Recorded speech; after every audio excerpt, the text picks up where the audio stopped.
قال، انہوں نے کہا، صلی بنا رسول اللہ صلی اللہ علیہ وسلم ذات یوم،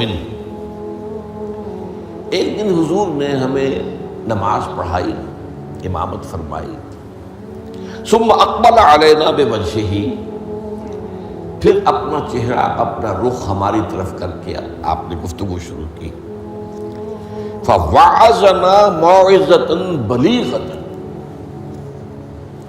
پھر آپ نے ایک ایسا واعظ فرمایا جو بہت ہی دلوں میں اتر جانے والا تھا، بلیغ، بلغ پہنچ جانا، تو گویا کہ وہ ہمارے دلوں میں سرایت کر گیا۔ ذرفت منہ العیون، اس کی تاثیر اس درجے ہوئی کہ ہماری آنکھوں میں آنسو ابل آئے، بہہ پڑی ہماری آنکھیں، وَوَجِلَتْ مِنْهَا الْقُلُوبُ، اور ہمارے دل جو ہیں دہل گئے، لرز گئے۔ فَقَالَ رَجُلٌ، تو عرض کیا ایک شخص نے، یا رسول اللہ، اے اللہ کے رسول صلی اللہ علیہ وسلم، كَأَنَّ هَذِهِ مَوْعِظَةُ مُوَدِّعٍ، یہ تو ایسا محسوس ہو رہا ہے کہ آپ کا یہ وعظ وداع کرنے والے کا وعظ ہے، یعنی کہ گویا کہ آپ اب ہم سے رخصت ہونے والے ہیں۔ معلوم ہوتا ہے کہ یہ آخری وعظ ہے جو آپ نے ارشاد فرمایا، جس درجے کا بلیغ اور مؤثر وعظ آپ نے، اور دلوں میں کھپ جانے والا، جس سے آنکھوں میں آنسوں کے جو دریا بہنے لگے اور دل جو ہے دہل گئے۔ تو کأن هذه موعظۃ مودع، وداع کرنے والا، مودع، تو جیسے وہ جاتے ہوئے آخری وقت میں نصیحت کرتا ہے، آپ کی معلوم ہوتا ہے ایسی نصیحت ہے۔ فأوصنا، تو ہمیں ذرا مزید وصیت فرمائیے کہ آپ ہمیں کیا تاکید کر رہے ہیں، اگر یہ واقعی آپ کا اس دنیا سے رخصتی کا وقت قریب آ گیا ہے تو پھر ہمیں وہ باتیں بتائیے کہ جن کی ہمیں سب سے زیادہ ضرورت ہوگی۔ اب یہاں سے حضور کا قول شروع ہو رہا ہے۔ فقال، حضور نے فرمایا، اوصیکم بتقوی اللہ، سب سے پہلے تو میں وصیت کرتا ہوں تمہیں اللہ کا تقوی اختیار کرنے۔ تقوی کے معنی بہت مرتبہ بیان ہو چکے، بچنا، اور یہ تقوی ایک دنیا کا ہے، ایک آخرت کا ہے۔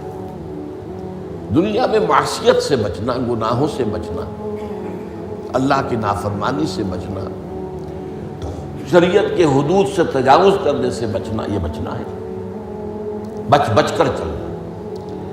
جیسے کہ کسی گھنے جنگل میں سے گزرنا پڑے انسان کو، اور وہاں کوئی پگڈنڈی بھی نہیں، کوئی راستہ بنا ہوا نہیں، اونچی اونچی گھاسیں اور درخت ہیں، اور اگر وہ امیزون کا ٹاس ہو یا کانگو کا ٹاس ہو تو درختوں سے لٹکے ہوئے بھی سانپ موجود ہوتے ہیں۔ تو اب ظاہر بات ہے کہ آدمی کس طرح چوکنا ہو کر پھونک پھونک کر قدم رکھے گا، کہیں ایسا نہ ہو کہ کوئی سانپ کنڈلی مارے بیٹھا ہو اور میرا پاؤں اس پر پڑ جائے، یا اور کسی موذی جانور کا کوئی بھٹ ہو، کوئی بل ہو اور اس میں میرا پاؤں پڑ جائے۔ تو یہ بچ کر چلنا کہ لو سانس بھی آہستہ کہ نازک ہے بہت کام، آفاق کی اس کارگاہ شیشہ گری کا، ہر سانس کا لحاظ رکھو۔ تو سب سے پہلے تو اوصیکم بتقوی اللہ، نمبر 2 والسمع والطاعۃ، ایک نظم جماعت جو ہے، تمہاری اجتماعیت، صاحب بات ہے میرے بات خلافت ہوگی، ابھی تو تم میری بات مان رہے ہو، میں اللہ کا رسول بھی ہوں، لیکن اب میرے بعد رسول تو نہیں ہوگا، نبی تو نہیں ہوگا، خلیفہ ہوگا، لیکن اس کے لیے بھی سمع و طاعت، اس کا حکم سننا اور ماننا، تاکہ رکھنے نہ پڑے، جماعتی زندگی میں افتراق نہ ہو۔ اس لیے کہ ظاہر بات ہے کہ United you stand, divided you fall, جب ڈویژن ہو جائے، اختلاف ہو جائے تو پھر ظاہر بات ہے زوال آ جائے گا، اور یہ ہوا ہے۔ حضرت عثمان رضی اللہ تعالیٰ عنہ کی شہادت کے بعد سے وہ ڈویژن ہو گئی، شیعان عثمان، شیعان علی، اور پھر آپ کو معلوم ہے خانہ جنگی ہوئی۔ حضرت علی رضی اللہ تعالیٰ عنہ کا جو پورا عہد خلافت جو ہے وہ خانہ جنگی کی نظر ہو گیا، 1 لاکھ کے قریب مسلمان جو ہے ایک دوسرے کی تلواروں اور تیروں اور نیزوں سے ختم ہو گئے۔ تو ظاہر بات ہے کہ پھر زوال تو شروع ہو ہی جانا تھا۔ فرمایا والسمع والطاعۃ وإن كان عبدا حبشيا، خواہ تمہارا خلیفہ تمہارا امام چاہے ایک حبشی غلام ہو، یہ نہ سمجھنا کہ تم برتر ہو، اعلیٰ ہو، وہ ادنا ہے، وہ گھٹیا ہے، نہیں، حبشی غلام بھی ہو تو فإنه من يعش منكم بعدي فسيرى اختلافا كثيرا، اس لیے کہ تم میں سے جو بھی میرے بعد زندہ رہے گا وہ بہت کثرت کے ساتھ اختلاف دیکھے گا کہ مسلمانوں میں اختلاف ہو جائے۔ اختلاف تو حضرت ابوبکر کے زمانے بھی ہوا، بس بات ہو گئی، اختلاف رائے ہو گیا، پھر فیصلہ ہو گیا، پھر سب عمل کر رہے ہیں۔ ایسا تو کبھی ہو ہی نہیں سکتا انسانی معاملات میں کہ اختلاف نہ ہو، لیکن اختلاف میں شدت ہو جائے، میری بات لازماً مانی جائے، یہ وہ چیز ہے ایجاب کل ذی رائے برائے ہی، کہ ہر شخص جو صاحب رائے ہے وہ اپنی رائے پہ اڑ جائے اور اسی کو اچھا سمجھے، تو پھر جماعت کیسے چلے گی؟ جماعت میں تو ظاہر بات ہے کہ کثر و انکسار کرنا پڑتا ہے، اپنی رائے کو پیچھے ڈالنا پڑتا ہے، امیر کی رائے کو ماننا پڑتا ہے۔ تو فرمایا فَإِنَّهُ مَن يَعْشُ مِنكُم بَعْدِي فَسَيَرَىٰ اخْتِلَافًا كَثِيرًا۔ اب وہ آیا جو اس موضوع سے متعلق ٹکڑا ہے، فَعَلَيْكُمْ بِسُنَّتِي وَسُنَّتِ الْخُلَفَاءِ الرَّاشِدِينَ الْمَهْدِيِّينَ، تو تم پر واجب ہے کہ میری سنت کو پکڑے رکھنا اور میرے خلفائے راشدین کی سنت کو پکڑے رکھنا، یہ تاکید، ان کی سنت کو مضبوطی کے ساتھ تھامے رکھنا۔ المہدیین، یہ جو خلفائے راشدین ہوں گے یہ مہدی ہوں گے، مہدیین ہدایت یافتہ ہوں گے۔ تمسکوہا وعضوہا بالنواجذ، دیکھو میری سنت کو اور میرے خلفائے راشدین کی سنت کو اپنے دانتوں سے پکڑ کر رکھو۔ یہ کچلیوں کے دانت جو ہوتے ہیں کسی شے کو پکڑنے کے لیے، درندوں میں آپ کو معلوم ہے یہ لمبی ہوتی ہیں کچلیاں، یہ چونکہ زندہ گوشت کو پھاڑنا ہوتا ہے، زندہ جانور کو، یہ کچلیاں ہی ہوتی ہیں جو ان کو پھاڑتی ہیں، یہ دانت آگے کے دانت کی کام نہیں کر سکتے۔ ہمارے ہاں چونکہ اب انسان جو ہے کچا گوشت نہیں کھاتا تو کچلیوں کی اتنی ضرورت نہیں ہے، تو چھوٹی رہنی ہے، نشان تو ہے۔ تو فرمایا عضوا علیہا بالنواجذ، اپنی کچلیوں سے، دانتوں سے اسے پکڑ لو۔ وَإِيَّاكُمْ وَالْمُحْدَثَاتِ الْأُمُورِ، اور دیکھو ہرگز نئے پیدا ہونے والے معاملات کی پیروی نہ کرنا، یہ بدعت ہے۔ میں پچھلی مرتبہ بیان کر چکا ہوں، بدعت اور محدثہ، بدعہ محدثہ یہ ہم معنی الفاظ ہیں۔ وَإِيَّاكُمْ وَالْمُحْدَثَاتِ الْأُمُورِ فَإِنَّ كُلَّ مُحْدَثَةٍ بِدْعَةٌ وَكُلَّ بِدْعَةٍ ضَلَالَةٌ، اس لیے کہ ہر نئی پیدا شدہ چیز بدعت ہے اور ہر بدعت گمراہی ہے۔ میں نے اس اعتبار سے آپ کو یاد ہوگا کہ بدعت کے جو اسباب پیدا ہیں وہ بھی کل پچھلی مرتبہ بیان کیے تھے۔ بدعت کا ایک سبب یہ ہوتا ہے کہ جب دین کا ہمہ گیر تصور سامنے نہیں رہتا، دین کے ہمہ گیر تصور میں عبادات بھی ہیں، معاملات بھی ہیں، اور معاملات کی اہمیت زیادہ ہے۔ معاملات کی کوتاہی کو اللہ معاف نہیں کرے گا، عبادات کی کوتاہی کو اللہ معاف کر دے گا، وہ تو اللہ کے لیے ہے نا۔ تو اللہ تعالیٰ تو بہت معاف فرمانے والا ہے، یہ انسانوں کا حق اللہ کیسے معاف کرے گا؟ آپ نے کسی کا حق مارا ہے تو اس کا حساب کتاب تو ہو کر رہے گا، یا تو آپ کے کچھ برے اعمال، اس کے کچھ برے اعمال، گناہ آپ کے حساب میں آئیں گے، اور یا آپ کی کچھ نیکیاں ہوں گی تو وہ دے دی جائیں گی اس کو جس کا کہ حق آپ نے مارا۔ وہ گیو اینڈ ٹیک وہاں ہوگا، کریڈٹ ڈسکریڈٹ جو ہے وہ ہوگا، کریڈٹ اور ڈیبٹ وہ ہو کر رہے گی۔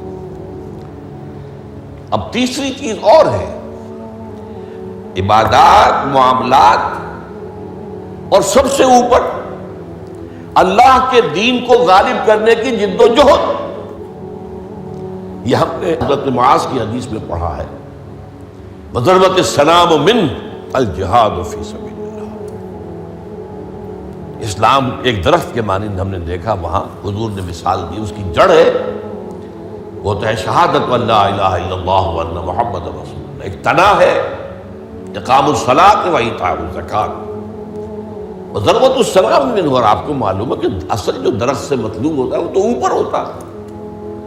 ٹھیک ہے، بعض درختوں کی لکڑیاں بھی کام میں آ جاتی ہیں، جلا کے بھی لیتے ہیں یا وہ اس سے فرنیچر بن جاتا ہے، لیکن اصل جو ہے پودا لگایا ہے تو پھول کے لیے، پودا لگا درخت لگایا تو آم کے لیے، وہ کہاں ہوتا ہے؟ وہ تو جڑ میں تو نہیں لگتا، وہ تنے پر نہیں لگتے، وہ تو اوپر۔ تو وہ جو چوٹی ہے وہ جہاد فی سبیل اللہ ہے۔ اب کچھ لوگوں کی زندگی سے یہ جہاد خارج، انہیں تصور ہی نہیں کہ یہ بھی کوئی فرض ہے،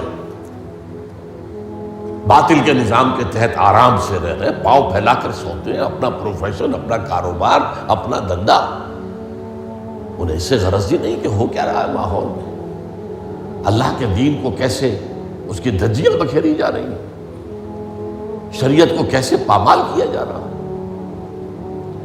دین میں کیسی تبدیلیاں کی جا رہی ہیں، انہیں فکر ہے۔ تو ادھر سکڑ کر آ گئے۔ اور کچھ لوگ وہ جو معاملات کو بھی چھوڑ بیٹھے، کاروبار میں تو سود کیا کرے، لینا ہی ہے، دینا ہی ہے، بینک سے روپیہ لیے بغیر کاروبار کیسے بڑھائیں، کارخانہ تو لگانا ہی ہے، تو بینک سے تو قرض لینا ہی ہے، چھوٹے مکان میں کیسے رہوں، بڑی حویلی تو بنانی ہی ہے، بعض جو ہے بینک سے قرضہ لینا ہی ہے، یا اسی طریقے سے اور کا معاملات کے اندر جو ہے وعدہ خلافی ہو رہی ہے، جھوٹ ہے وغیرہ وغیرہ، دھوکہ ہے۔ اب وہ دین سکڑا، ایک حصہ اقامت دین کی جد و جہد خارج از بحث، معاملات اس کے اندر بھی کمی، تو اب سارا جو گاڑھا پن ہے وہ عبادات میں آ گیا۔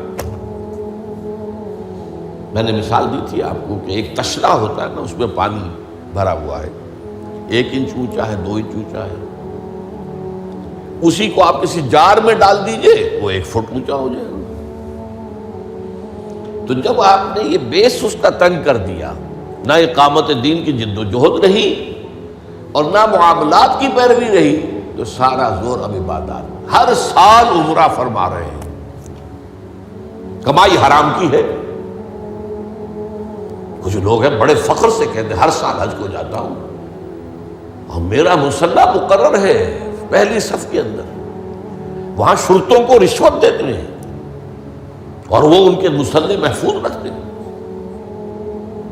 سمجھتے بڑی نیکی کا کام کر رہے ہیں۔ حالانکہ دیکھیے، میں خاص طور پر آپ کو بتا دوں، حضور صلی اللہ علیہ وسلم نے جو عمرہ قضا تھا صلح حدیبیہ کے بعد ہوا، اس کے بعد کوئی عمرہ نہیں کیا۔ سن 8 ہجری میں مکہ فتح ہو گیا، اس کے بعد تو آپ بادشاہ تھے، اب کون روکنے والا تھا؟ کوئی عمرہ نہیں کیا۔ وہ ساری جد و جہد دین کو غالب کرنے کے لیے ہو رہی ہے، آپ کا سارا وقت اس میں لگا ہوا ہے۔ پھر حج نہیں کیا، سن 8 میں رمضان میں مکہ فتح ہو چکا ہے، آپ حج کر سکتے تھے، سن 9 میں بھی نہیں کیا۔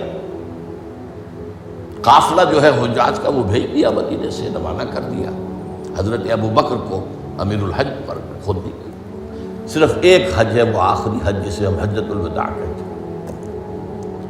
اس سے سمجھنا چاہیے ریشیو پروپورشن دین میں کیا ہے، واٹ از واٹ، کس چیز کی کیا قدر و قیمت ہے، کون سی چیز کتنے درجے میں مطلوب ہے۔ یہ جب جو ہے جیسا کہ میں نے کہا یہ دین کا تصور سکڑے گا تو عبادات، اور یہ عبادات خلوص کے ساتھ ہو رہی ہوں گی، اور ان عبادات کے اندر تشدد بھی ہوگا اپنے اوپر، اور مبالغہ ہوگا، بڑھاتے چلے جائیں گے، اور یہاں تک کہ اس میں بدعات ایجاد ہو جائیں گی۔ اب خاص طور پر شب برات، پندرہویں شب، بہت جو ہے عبادت کر، باقی تو جو کچھ ہوتا ہے اس کو تو چھوڑ دیجیے، آتش بازی ہوتی ہے یا کچھ اور جو ہنگامہ ہوتا ہے، جو جشن، یہ تو کچھ سرے سے دین سے کوئی سروکار ہے ہی نہیں۔ لیکن خاص طور پر اس رات کو مقرر کر لیا، حالانکہ کوئی قوی احادیث موجود نہیں ہے۔ اسی طریقے سے معراج کی شب، وہ ساری چیزیں کیوں ہو رہی ہیں؟ اس لیے کہ عبادات کا جو معاملہ ہے پوری توجہ ان پر مرتکز ہو گئی۔ اچھا دوسرا مسئلہ کیا ہوتا ہے؟ عبادات میں بھی ایک ہے ان کا ظاہر رسم، ایک ہے باطن روح۔ ایک نماز کا ظاہر ہے، فقہی طور پر آپ نے بالکل صحیح نماز پڑھ لی، صحیح وضو کیا، پھر اس کے بعد آپ نے تکبیر تحریمہ کہی، ہاتھ اٹھائے، باندھ لیے، سنا پڑھی، فاتحہ پڑھی، کچھ اور قرآن کا حصہ پڑھا، پھر رکوع میں گئے، تسبیحات کی، پھر کھڑے ہو گئے، پھر سجدے میں گئے، پھر بیٹھے، پھر سجدے میں گئے، پھر اٹھ کھڑے ہوئے۔ یہ جو رسم نماز ہے اس کی ظاہری شکل، رسم کہتے ہیں ظاہری شکل رہ گئی، رسم ازاں روح بلالی نہ رہی، فلسفہ رہ گیا، تلقین غزالی نہ رہی۔ اب اگر اسی پر توجہ مرتکز ہو جائے گی تو روح دین کی طرف سے توجہ ہٹ جائے گی۔ اس ظاہر کے بارے میں تو بڑی نیند میخ ہوگی، چھوٹی چھوٹی باتوں کے اوپر اختلاف ہو جائے گا، من دیگرم تو دیگری، یہ کیا کیا تو نے؟ آمین زور سے کہہ دیا، یہ ہماری مسجد میں آیا کیسے تو؟ آئندہ جرات نہ کرنا، ٹانگیں توڑ دیں گے۔ یہ کیا رفع یدین کر رہے ہیں؟ چھوٹی چھوٹی چیزیں، بڑی چیزیں سب ہضم، لکڑ ہضم، پتھر ہضم، سود ہضم، جھوٹے کاروبار سے آنے والی آمدنی ہضم، یہ اختلافات ہضم نہیں ہوتے۔ اس میں پھر رسومات کا اضافہ ہوگا، رسومات پر رسومات، رسومات پر رسومات۔ اب اسی کی ایک مثال ہے، شادی بیاہ کے لیے رسمیں کتنی ہو گئی۔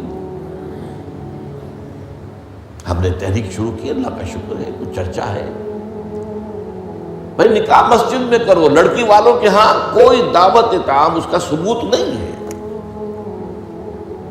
دعوت طعام ایک ہے اور وہ دعوت ولیمہ ہے لڑکے کی طرف سے، اس کا گھر آباد ہوا ہے، وہ اپنی خوشی منائے، سیلیبریٹ کرے اپنے دوستوں، یہ ثابت ہے، اس کی تاکید ہے۔ باب الولیمہ حدیث کی کتابوں کے اندر پورا باب ہے، باقی اور کوئی نہیں۔ اب یہ ہمارے ہاں بارات چڑھ رہی ہے اور پہلے سیرا بن رہا ہے اور پھر وہاں کچھ پیسے پیش کیے جا رہے ہیں، پھر وہ بارات گئی ہے جتھا بن کر، اور وہ لڑکی والوں کے ہاں جو ہے وہاں نکاح ہوا ہے اور وہاں پھر وہ جو کھانے کھائے جا رہے ہیں ان میں جو آپ کو معلوم ہے اسراف ہو رہا ہے، جو کھانا جو ہے برباد ہو رہا ہے جس طریقے سے کھاتے ہیں، یہ ساری چیزیں۔ اور پھر کتنی دعوتیں ہوتی ہیں، مہندی کی دعوت ہو رہی ہے، مہندی کی رسم ہو رہی ہے، ابھی تو تاریخ لینے جا رہے ہیں لڑکی والوں کے ہاں، وہ دعوت ہو رہی ہے، جشن ہو رہا ہے۔ پر ہوتا کہاں ہے یہ؟ جن لوگوں کی حرام کی کمائی جو ہے، جن کے پاس انبار اس کے ہیں، وہ اپنی دولت کے اظہار کے لیے یہ سارے کام کرتے ہیں، اور اس کا نام تبذیر ہے قرآن مجید کی اصطلاح میں، تبذیر۔ ان المبذرین کانوا اخوان الشیاطین، یہ جو پیسے لٹانے والے ہیں اپنے نام و نمود کے لیے، شہرت کے لیے، دکھاوے کے لیے، یہ شیطانوں کے بھائی ہیں۔ نتیجہ کیا نکلتا ہے؟ آپ کے پاس تو دولت کے انبار تھے، آپ نے کیا، ایک غریب آدمی کی مصیبت ہو گئی، وہ کیا کرے؟ میری بیٹی کیا کہے گی؟ میری شادی پر میرا باپ یہ بھی نہیں کر سکتا۔ وہ کھاتے پورے کرتے ہیں جس طرح بھی ہو، کچھ بھی، کہیں حرام سے کمائیں، کہیں چوری کریں، کہیں ڈاکہ ڈالیں، کہیں رشوتیں لیں، جس کے ہاں چند بیٹیاں ہو جائیں اس کی نیندیں حرام ہو جاتی ہیں۔ جبکہ اسلام کا اصول یہ ہے، شادی میں لڑکی والوں کا ایک پیسہ بھی خرچ نہیں ہونا چاہیے، مہر لڑکا دے گا، محفل نکاح میں چھوارے لائے یا کچھ اور لائے، ٹافیاں لائے، کوئی چائے منہ میٹھا کرانے کے لیے لڑکا لائے گا، ولیمہ لڑکا کرے گا، لڑکی والوں کو تو خرچ ہی نہیں، نہ جہیز کا کوئی تصور اسلام میں۔ لیکن ہمارے یہاں سارا معاملہ الٹا ہے۔ تو یہ ہے اصل میں جو اسباب ہوتے ہیں۔ اس میں نے ایک چیز آپ کو اور بتائی تھی، جہاں کوئی بدعت آئے گی وہاں سے کوئی سنت غائب ہو جائے گی۔ حدیث سنانے سے رہ گئی تھی، ما احدث قوم بدعۃ الا رفع مثلها من السنت، رواہ احمد رحمہ اللہ۔ کوئی قوم بھی کوئی بدعت ایجاد نہیں کرتی مگر یہ کہ اس کی جگہ سے سنت اٹھ جاتی ہے۔ جدوں کافر اسی پچ ہو گیا، پھر تسبیح مصلا کی کرنا، اساں ظاہر نوں رب منیا اے، باطن دا اللہ کی کرنا، اساں ظاہر نوں رب منیا اے، باطن دا اللہ کی کرنا۔